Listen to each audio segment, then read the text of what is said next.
I just got this new dryer 6 months ago and it was working amazing, but a couple of weeks ago I started to have to run 2 cycles to get the clothes dry, and it turns out that the problem was underneath this lint trap the whole time. It can also be a fire hazard, so let me show you how to clean this out and get your dryer running like it's brand new. Now the first thing that I did was to check the airspeed at the dryer vent outside. I grabbed my little wind speed meter, turned the dryer on, put this thing right up to the vent. Now the air is coming out at about 12 miles per hour.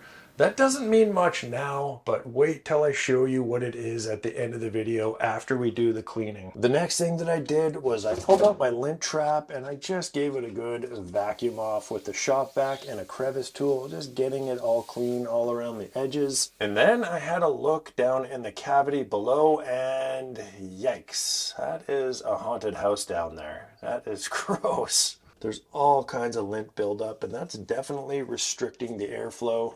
So I tried to get as much of the lint off with this crevice tool, just vacuuming and vacuuming, but it really just doesn't go down deep enough. Now you can remove this whole plastic shroud. You have to turn the breaker off, and then you got to remove a series of screws on the inside and outside, and that will give you a bit better access with the crevice tool, but the much easier solution so that you don't have to remove that. Check this thing out. This is a $7 tool off Amazon. I will link it down in the description. QR code. You put this onto your vacuum. Now this will work for a household vacuum as well. It'll fit basically on anything. There's this flange right here. You slide it over.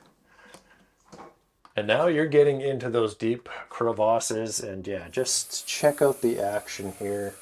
This is very satisfying. It's just sucking up the lint beautifully. I was surprised that it didn't get clogged, but I started at one end and then worked my way all the way over to where the air actually flows.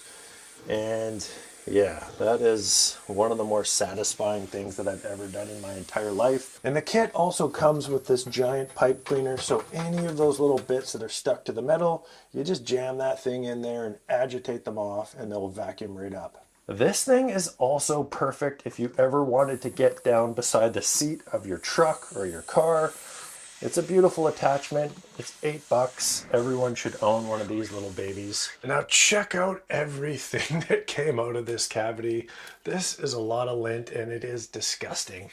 And then the other thing that I did was I cleaned off the moisture sensor inside here with some rubbing alcohol. This can affect the auto dry time, so I just wiped it nice and clean. It was time to check out the airspeed. I turned the dryer on, put this thing up to the vent, and now we are running at over 14 miles per hour. That is a 15% increase in the airspeed. The other thing that you want to check out that can be a fire hazard as well and affect the performance is the back vent connection. So I pulled my dryer out and I gave it a check. There really wasn't much lint back there. There was a tiny bit right at the top of the elbow where the vent went down, so I pulled that out. But that nice increase made a big difference when it came to drying my clothes.